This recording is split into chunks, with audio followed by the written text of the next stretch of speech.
할렐루야. 오늘 이 말씀을 듣는 우리 모든 여러분들에게 회복의 은혜가 있기를 바랍니다. 새 힘을 얻기를 축복합니다. 오늘 제목은 왜 성도에게 고난이 있는가? 왜 성도에게 고난이 오는가? 이 말씀으로 함께 은혜를 나누기를 원합니다. 어떠한 청년이 저에게 질문을 했어요. 내가 옛날에는 교회를 잘 안 다녔습니다. 정신을 못 차려서 교회를 안 다녔어요. 그런데 지금은 내가 교회를 나왔어요. 이제 교회를 잘 다니려고 하고 있습니다. 그런데 내가 옛날에 나오지 않았을 때보다 지금 나오고 난 후에 삶이 더 어려워지더라는 거예요. 저희 사장님은 참 좋은 크리스찬입니다. 그분은 늘 시간 있을 때마다 성경을 읽고 또 기도하고 주일날 예배도 안 빠집니다. 그런데 그렇게 좋은 사장님이 망했어요. 그 바람에 나도 직장이 날아갔어요. 그래서 왜 하나님은 이렇게 내가 잘 믿으려고 하는데 이렇게 만듭니까? 하나님은 나를 사랑하는 게 아닙니다. 그런 하나님 안 믿겠습니다. 이러는 거예요. 여러분, 많은 사람들이 예수를 믿으면서 기대하는 게 뭡니까? 많은 사람들이 예수를 믿으면 이제는 고난과 역경이 다 사라지고 내게는 좀 평화가 오고 평안이 오고 그리고 번영이 찾아올 것을 기대합니다. 그래서 어떤 사람은 하나님이 계신다면 우리의 삶의 고난과 역경을 막아주셔야 한다고 생각합니다. 정말 하나님이 살아계신다면 인간이 겪는 이런 전쟁이나 가난이나 범죄나 이런 불행을 막아주셔야지 그것도 못 막아주시는 신은 신이 아니다. 그래서 나는 신을 못 믿겠다. 하나님을 못 믿겠다. 그렇게 말하는 엔티 크리스찬들이 많이 있어요. 근데 여러분 예수를 믿으면 고난과 역경과 어려움이 있을까요? 없을까요? 네? 시험이 없을까요? 여기에 대한 대답은 여러분이 이미 알고 있어요. 경험했어요. 어떤 사람은 내가 예수 믿고 난 다음에 많은 고난을 받았어요. 이미 과거에 경험했어요. 아니 오늘 현재 경험하고 있어요. 앞으로도 없을 것이라고 장담하는 사람 없을 겁니다. 그렇죠? 고난과 역경을 좋아하는 사람은 이 세상에 아무도 없고 성도들도 그런 사람 없어요. 고난과 역경 좋아하는 사람은 정신병자. 그러나 우리가 원치는 않지만 성도들에게 고난과 고통이 오고 괴로울 때가 많아요. 이 고통을 받고 있으면서 이 고통의 의미를 모르면 불행한 거예요. 여러분, 우리 성도들은 고통이 있어서 불행한 것이 아니라 고통의 의미를 모르기 때문에 불행한 거예요. 의미를 알고 의미가 무엇인가를 알고 이 고통의 목적이 무엇인가를 알면 참을 수 있어요. 인내할 수 있어요. 그런데 이 고통의 이유를, 의미를 모르기 때문에 불행한 거예요. 고통이 있어요. 근데 여러분, 세상에는요, 고통을 못 느끼는 사람이 있습니다. 고통이 있어도, 아픔이 있어도 아픔을 못 느끼는 사람들이 있어요.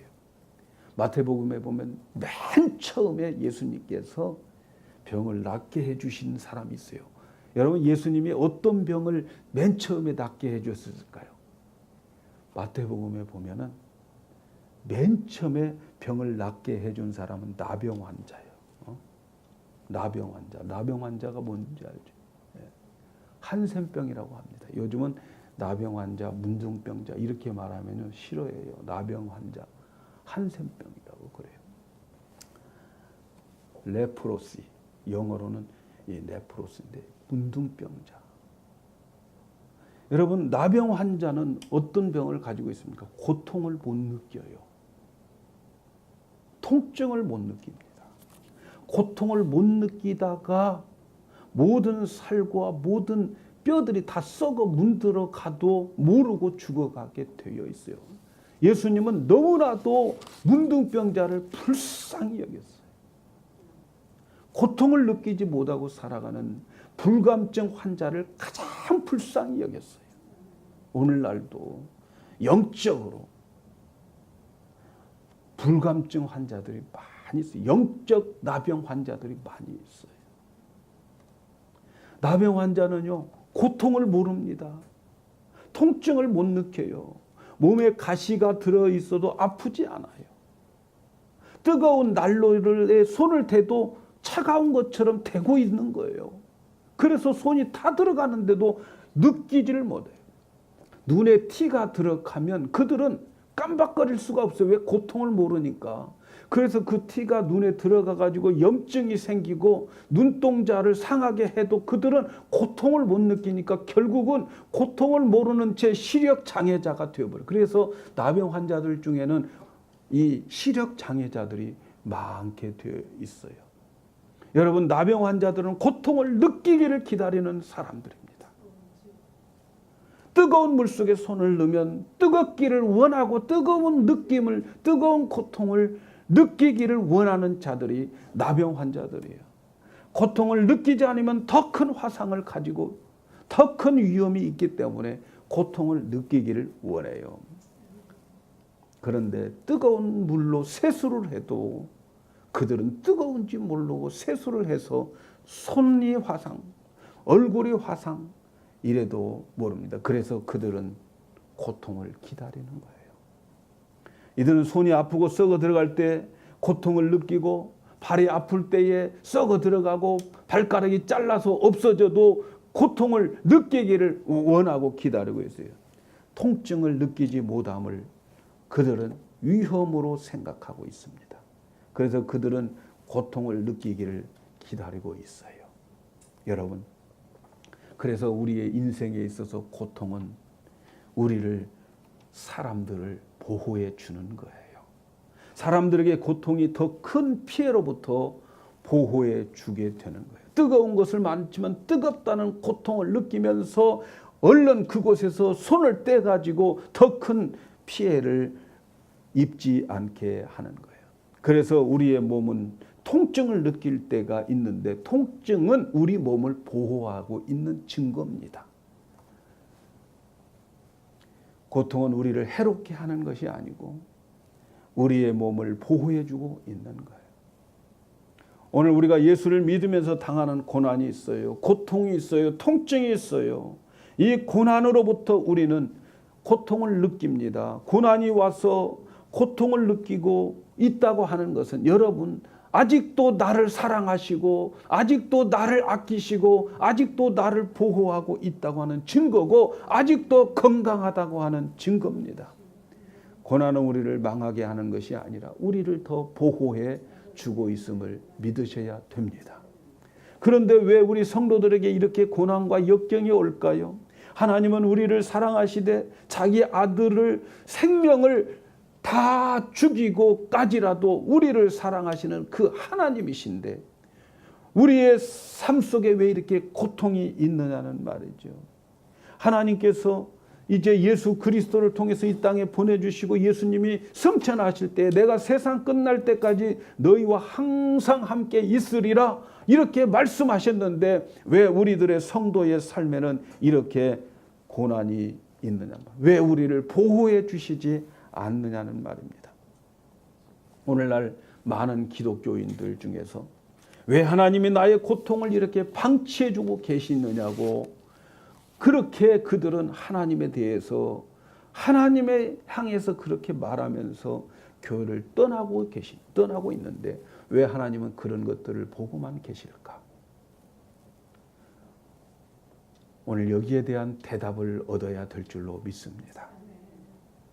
오늘 말씀에 보면 고난은 하나님의 우리에게 주신 은혜라 이렇게 말씀합니다. 오늘 읽은 말씀 1장 29절을 보면 그리스도를 위하여 너희에게 은혜를 주신 것은 다만 그를 믿을 뿐 아니라 또한 그를 위하여 고난도 받게 하려 함이라. 여러분, 하나님이 우리에게 은혜를 주신 것 두 가지를 말씀해. 첫째는 예수 그리스도를 믿게 하는 것. 예수 믿는 거 여러분 은혜입니다. 내가 믿고 싶다고 믿는 게 아니에요. 하나님이 주셔야, 믿음을 주셔야 믿는 거예요. 이게 은혜입니다.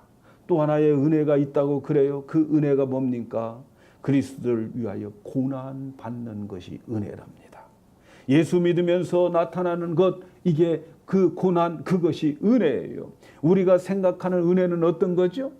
여러분이 생각하는 은혜는 어떤 겁니까? 모든 일이 잘 되고 평화롭고 나에게 어떤 고통이 없는 것, 이런 것을 은혜라고 하지 않습니까? 그래서 누가 요즘 어떻게 지내? 이렇게 물어볼 때 은혜 가운데 잘 지내지. 그 말 속에는 뭐가 포함되어 있어요? 그만큼 내가 고통도 없고 편안하다 하는 것을 말하는 거 아닙니까? 그러나 오늘 말씀에 바울은 빌립보 성도들에게 말합니다. 빌립보 성도들에게 말하는 바울은 지금 어디에 있습니까? 감옥에 있어요. 네? 감옥에 있으면서 복음을 위해서 그는 감옥에 들어갔어요. 감옥에 있으면서 그는 뭐라고 말합니까? 우리가 그리스도를 위해서 고난 받는 것은 은혜라는 거예요. 은혜. 성도들에게 우리 평화롭고 또 우리에게 아무 일이 없고 무사하고 이런 것이 은혜가 아니고, 바울은 뭐라고 그래요? 고난이 없는 것이 은혜가 아니고 고난 있는 것이 은혜라고 말씀하고 있습니다. 여러분, 이 말씀 마음에 듭니까? 예? 아멘한 사람은 그리스도를 위해서 고난을 받을 건데 큰일입니다.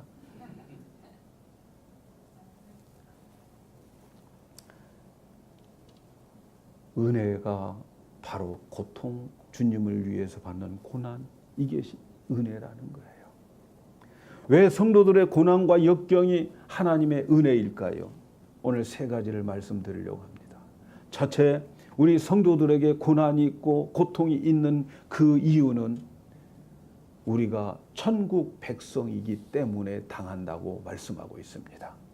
그리스도인들은 세상에 속해 있는 사람들이 아닙니다, 여러분. 그리스도인들은 세상과 원수되고 세상과 등을 지기 때문에 고난을 당하게 되어 있다는 거예요. 세상에 속한 사람들은 세상 사람들을 환영하게 되어 있지만 세상에 속하지 않는 사람들은 미워하고 그리고 미움을 당하게 될 것이라고 말씀합니다.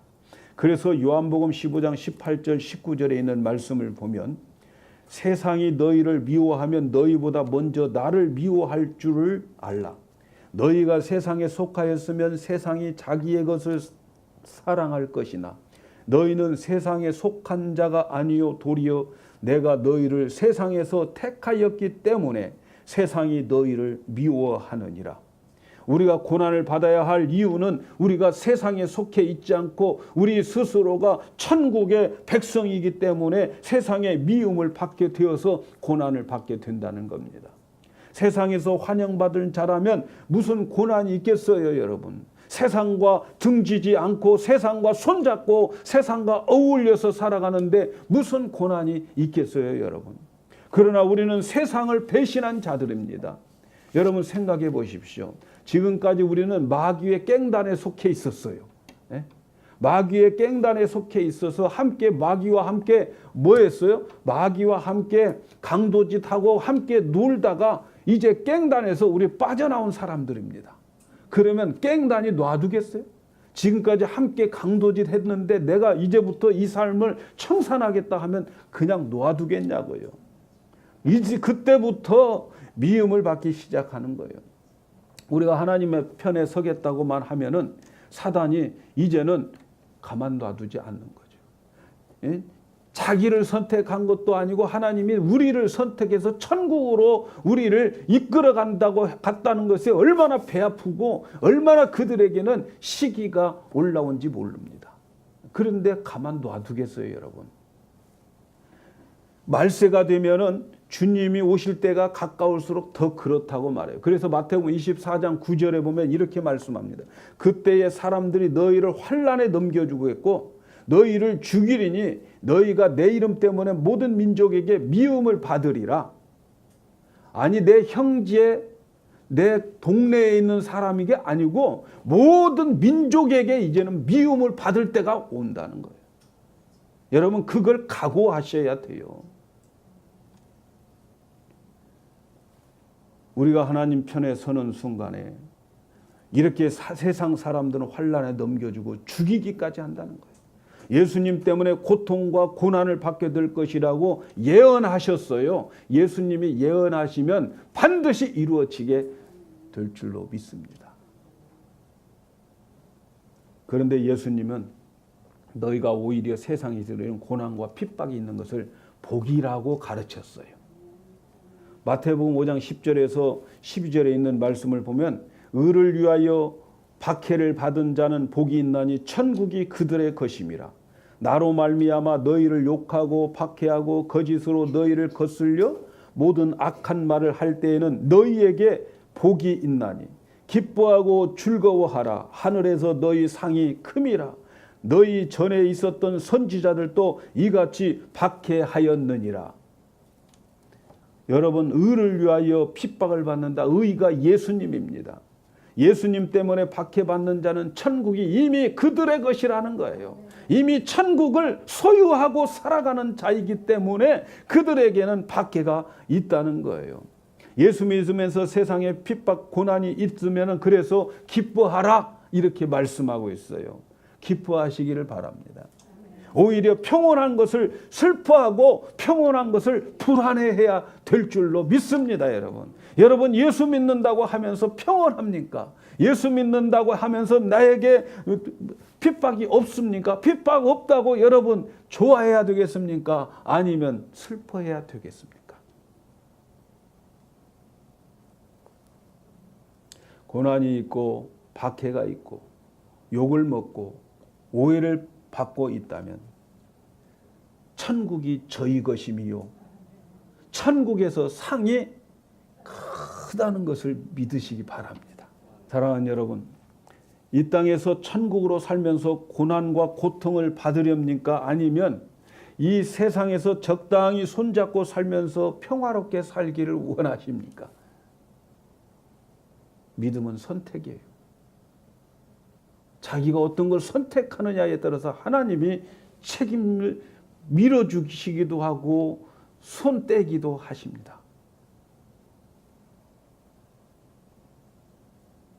예수 믿는 것 때문에 억울함을 당하고 있습니까? 당신은 천국이 주어져 있다는 사실을 믿으십시오. 기뻐하고 즐거워하시기를 바랍니다. 두 번째는 성도들에게 고난이 있는 이유는 우리의 범죄함으로 하나님이 징계하고 계시기 때문입니다. 하나님은 자기 자녀들에게 고난과 역경을 주는 이유는 우리의 잘못된 습관들을 고치기 위해서 징계하고 계시는 거예요. 징벌이 아닙니다. 징벌이 아니고 징계예요. 징벌은 잘못에 대한 것을 교정시켜 주기 위해서 바로잡기 위한 회초리인 거예요. 그러니까 하나님이 우리 믿는 사람들에게 주는 고통은 벌이 아니고 징벌이 아니고 징계입니다. 하나님의 아들로 거룩하고 흠이 없게 만들기 위함이에요. 에베소서 1장에 보면은요, 하나님이 우리를 택하시고 하나님의 아들로 삼으신 것은 그렇게 창세전에 우리를 예정하신 것은 하나님 아들로서 그 앞에 거룩하고 흠이 없는 자녀로 만들기 위한 것이라는 거예요. 하나님 앞에 갔을 때에 거룩하고 흠이 없는 자녀로 그래서 하나님의 상속을 받게 하기 위해서 우리를 택하셨어요.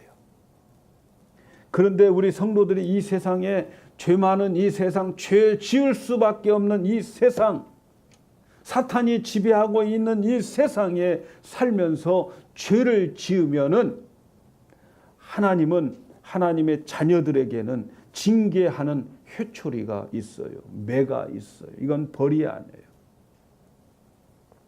그래서 히브리서 12장 5절에서 8절에 보면 이렇게 말씀합니다. 또 아들들에게 권하는 것 같이 너희에게 권면하신 말씀도 있었도다. 일러스되 내 아들아 주의 징계함을 경히 여기지 말며 그에게 꾸지람을 받을 때에 낙심하지 말라. 주께서 그 사랑하시는 자를 징계하시고 그가 받아들이시는 아들마다 채찍질 하심이라 하였으니 너희가 참음은 징계를 받기 위함이라. 하나님이 아들과 같이 너희를 대우하시니 어찌 아버지가 징계하지 않는 아들이 있으리요. 징계는 다 받는 것이거늘 너희에게 없으면 사생자요 친아들이 아니니라. 징계는 사랑하는 아들이기 때문에 하시는 것이라는 거예요. 하나님의 아들이기 때문에, 하나님의 사랑의 아들이기 때문에, 하나님의 아들답게 우리를 만들기 위해서 징계가 있다는 거예요. 그래서 이 징계는 현재와 미래에 대한 축복과 소망이 있는 거예요. 우리가 죄를 지어서 잘못된 길을 갈 때에 아버지가 징계합니다. 여러분, 그러나 그 아버지의 마음은 얼마나 아프고 슬픈지 몰라요. 어떤 목사님이 자기 아들이 머리가 좋고 능력이 있는데 공부를 안 해요. 그래서 실력이 엉망인 거예요. 성적이 엉망으로 되어져 있어요. 그래서 아들에게 경고를 했답니다. 너 다음에 이렇게 성적이 안 좋으면 혼난다. 그렇게 경고를 했어요.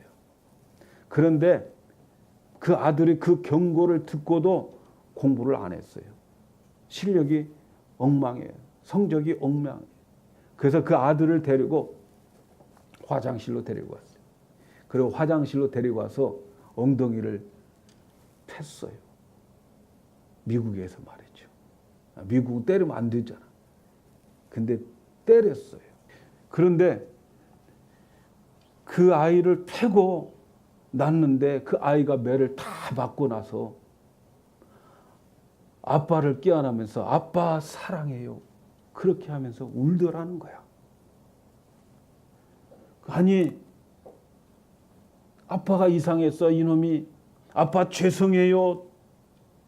잘할게요도 아니고 용서해 주세요도 아니고 아빠 사랑해요. 이렇게 껴안는 그 아들이 참 이상했어요.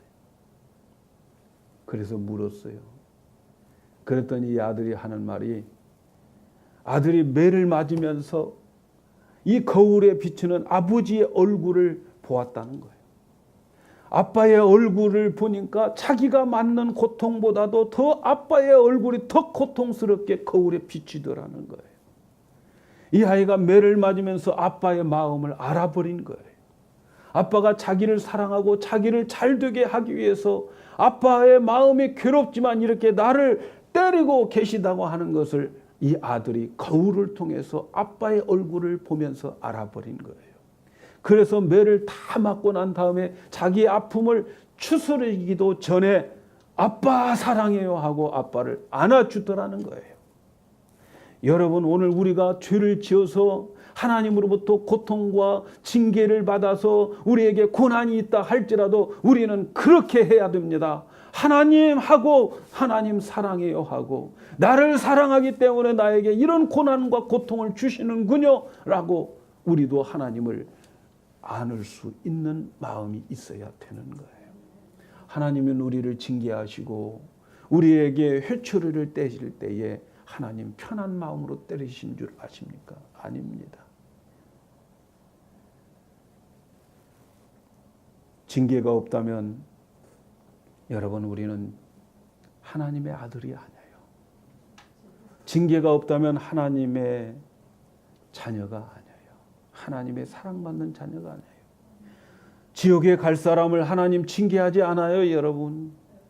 이 땅에서 너는 정말 지옥은 이 땅보다도 더 비교할 수 없는 곳이야. 너는 이 땅에서라도 잘 되라. 너는 이 땅에서라도 잘 먹고 잘 살아라. 이러지 않겠어요, 여러분. 그래야 공평한 하나님 아니겠어요, 여러분. 예? 여러분, 죄를 짓고 있는데도 아무 일이 없다면 걱정해야 됩니까? 좋아해야 됩니까? 불안해야 됩니까? 좋아해야 됩니까? 내가 이렇게 지금 나쁜 길로 가고 있음에도 불구하고 나에게 아무 일이 없다면 불안해 하셔야 되지 않겠어요?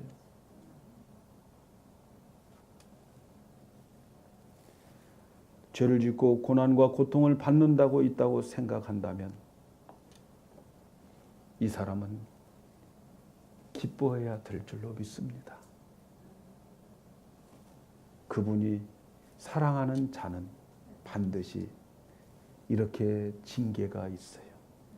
그 징계 때문에 오늘 나에게 이러한 고난과 고통이 있어요. 내 마음대로 안 되는 거예요. 여기서 우리가 해야 할 것은 빨리 그것을 고쳐야죠. 빨리 거기서 벗어나와야 되죠. 돌아올 길이 멀지 않을 때, 왕복거리 짧을 때에 빨리 돌아와야 될 줄로 믿습니다. 세 번째는 우리에게 있는 고난과 고통은 예수님을 닮아가게 합니다. 로마서 8장 28절 29절에 보면 우리가 알거니와 하나님을 사랑하는 자 곧 그 뜻대로 부르심을 입은 자들에게는 모든 것이 합력하여 선을 이루느니라. 하나님이 미리 아신 자들을 또한 그 아들의 형상을 본받게 하기 위하여 미리 정하셨으니 이는 그로 많은 형제 중에서 맏아들이 되게 하려 하심이라. 하나님은 우리를 미리 아시고 우리를 불렀어요. 그렇게 부르는 이유는 아들의 형상을 본받게 하기 위함입니다. 예수님을 닮아가게 하기 위한 것입니다. 여러분, 천국은 예수님의 형상을 가진 자들이 사는 거예요. 아들의 형상을 닮은 자들이 사는 곳이 천국입니다. 우리가 이 땅에 당하는 모든 것은 오늘 말씀에 합력하여 선을 이룬다고 그랬는데 그 선이 무엇이겠어요? 합력하여 선을 이룬다? 그 선은 아들의 형상을 닮게 하는 것을 말하는 거예요. 아들의 형상을 가지게 되면 어떻게 될까요? 우리가 아들의 형상을 가지고 아들과 같이 그 성품에 참여한 자가 되면 어떻게 될까요? 아들의 영광을 함께 가지게 되는 거예요. 그래서 로마서 8장 17절에 자녀이면 또한 상속자 곧 하나님의 상속자요 그리스도와 함께한 상속자니 우리가 그와 함께 영광을 받기 위하여 고난도 함께 받아야 할 것이니라. 우리가 하나님의 자녀요 상속자로서 그리스도와 함께한 상속을 받고 그리스도와 함께 영광을 받으려면 그리스도의 받는 고난을 함께 받으셔야 됩니다. 그리스도는 하나님이십니다. 하나님이 무슨 고난이 필요하겠어요? 그런데 하나님이 사람이 되셔서 이 세상에 살면서 인간의 모든 고난을 체휼하셨다고 그렇게 말씀해요. 몸으로 친히 다 경험하셨다고 말씀하고 있어요. 하나님이신 그분이 우리 인간의 그 아픔과 고난을 알기 위해서 친히 다 체험하셨어요. 하나님은 전능하신 하나님인데 그럴 필요가 없으신데 우리의 그 모든 것을 알아주기 위해서 더 알아주기 위해서 체휼하신 분이 하나님이셔요.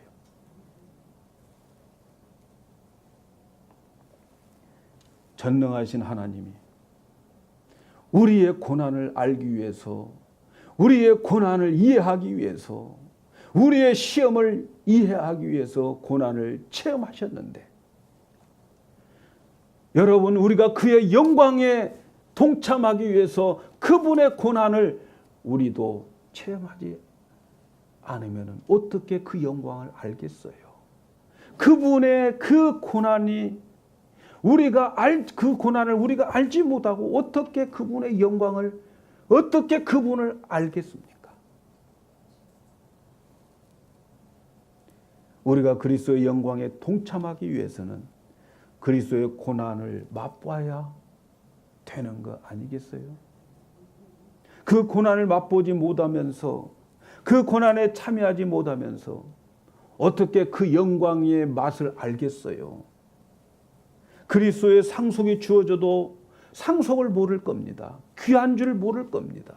영광이 우리에게 주어져도 고난이 없는 그 고난에 동참해 보지 않은 사람은 예수님의 영광이 얼마나 큰가를 못 느낄 것입니다.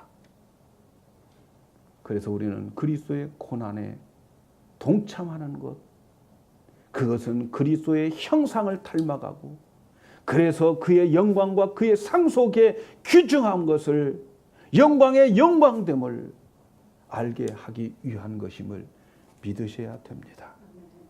고난을 동참해 보아야 예수님도 알고 영광도 알고 그날의 그 기업이 귀중하다는 것을 알 거 아닙니까? 예수님의 성품을 내가 가지고 체험해 봐야 그날에 가서 우리가 온유가 무엇이고 겸손이 무엇인가를 알게 될 거 아니냐. 우리가 형제를 사랑하기 위해서 억울함을 당해볼 때에 예수님을 제대로 알 거 아닙니까? 우리를 사랑하기 위해서 억울함 당하신 그분을 제대로 알 거 아닙니까? 저는 억울한 일을 당했어요. 당해봤습니다. 말도 안 되는 억울함, 상식도 통하지 않는 억울한 것 당했어. 그런데 그것을 당할 때에 주님은 저에게 찾아오셨는데 억울함을 당해도 입을 열지 아니하시는 예수님이 찾아오시더라고. 억울한 일을 당해도 곤욕을 당해도 입을 열지 아니하고 도수장으로 끌려가는 털 깎는 자 앞에서 잠잠한 예수님이 찾아오시더라. 그래서 억울한 일을 당해도 입을 열지 않고 끝까지 입을 다물어 왔어요.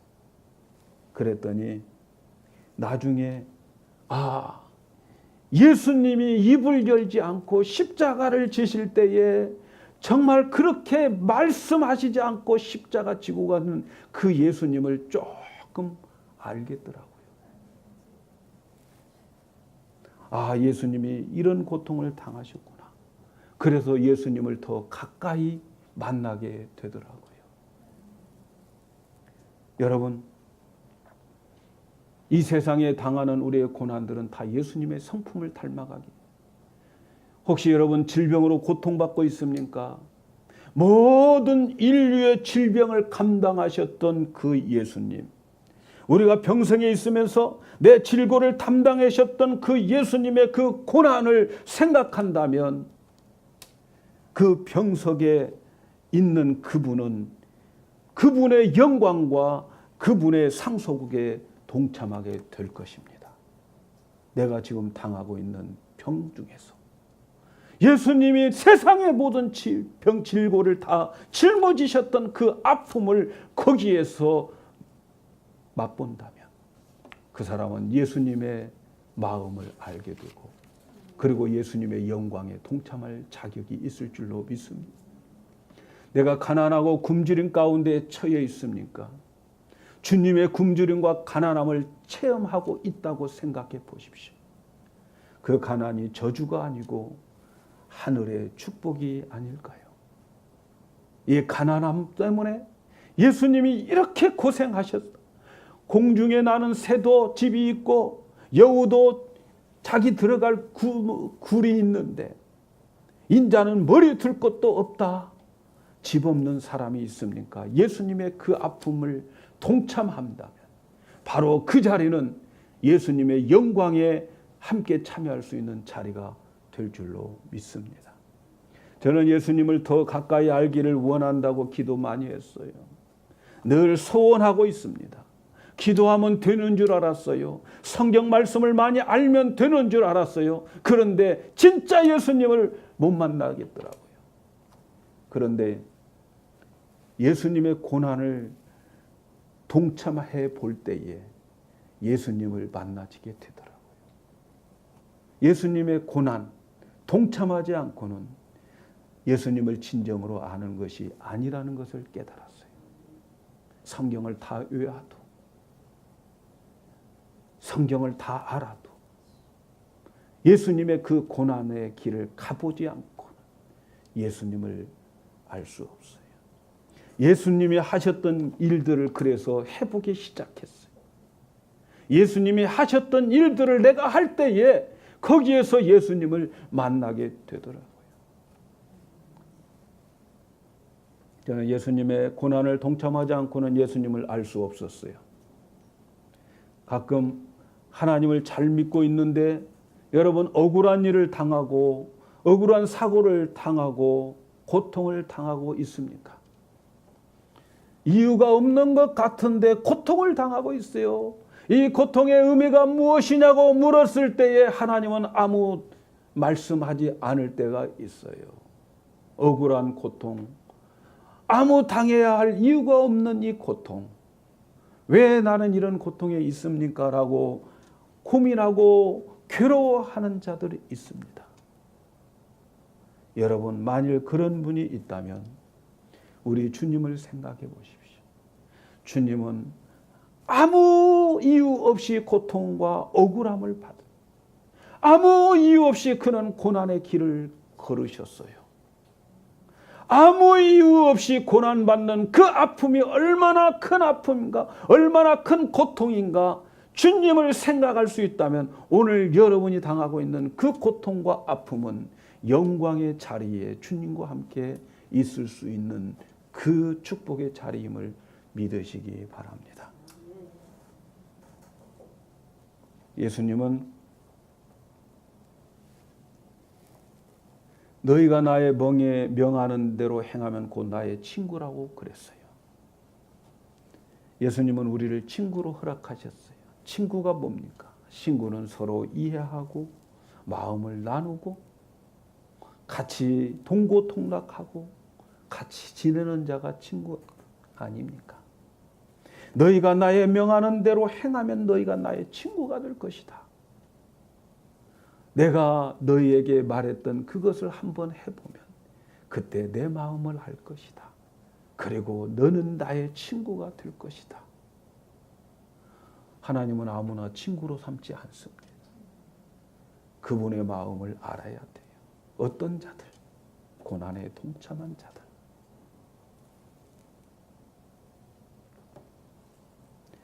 우리가 당하는 고난과 역경은 예수님을 알고 예수님을 닮고 예수님의 친구가 되고 그분의 영광과 상속을 받기 위함인 것을 알고 우리는 항상 달게 고난을 받으셔야 됩니다. 영국 사람들은 청어를 좋아한다고 합니다. 북해에서 잡은 청어를 런던까지 수송하는 데에 사람들은 이 생선의 신선도에 따라서 값이 막 전혀 다른 그런 값을 받는다고 그래요. 그래서 가장 저렴하게 받는 이 값은 북해에서 냉동시켜 가지고 런던으로 가지고 온 그 청어는 제일로 값이 싸게 넘어가요. 그리고 두 번째는 오면서 계속 먹이를 주어 가지고 그 청어를 살려 가지고 그 화로를 가지고 온 청어. 그래서 런던에 도착했을 때에 이 살아있는 청어가 그 다음 값을 많이 나. 그런데 그 청어는 조금 있으면은 이제 절반 이상은 다 죽는다고 그래요. 그런데 이 중에서 항상 신선한 화로를 런던 시민들에게 제공해 주면서 돈을 번 사람이 있었어요. 이 사람의 비결은 아무도 몰랐어요. 한 번은 아내가 넌지시 물어봤어요. 당신의 그 비결이 뭐냐고.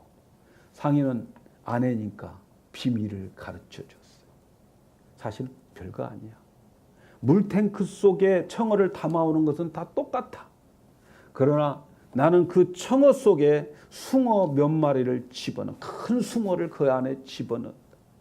그러면 숭어가 청어를 잡아먹으려고 그 물탱크 속에서 이 청어를 쫓아다니면 청어들은 안 잡혀 먹으려고 필사적으로 도망을 다니지. 그러면서 바짝 긴장하면서 긴장하다가 런던에 도착하는 거야. 그때의 가장 신선한 청어가 이제 팔려지게 된다는 거예요. 청어 살리기 위해서 숭어를 집어넣어. 하나님께서 우리가 천국 가는 여정 속에 우리의 삶 속에 숭어 몇 마리씩 다 집어넣습니다.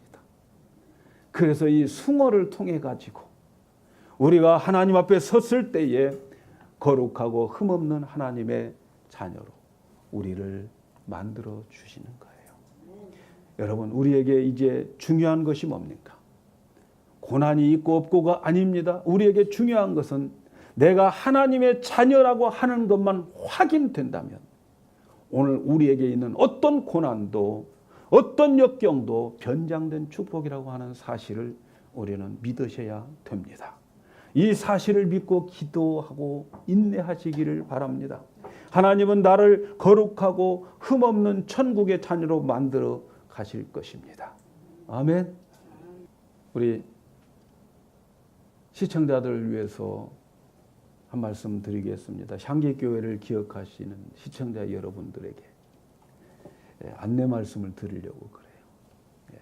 저희 교회가 예배 조소를 위해서 많이 기도했는데 하나님께서 우리를 뉴저지 해켄색에 있는 영광교회로 우리를 인도해 주셨어요. 그래서 우리는 향기교회는 8월부터 이제 뉴저지 영광교회와 연합해서 예배를 드립니다.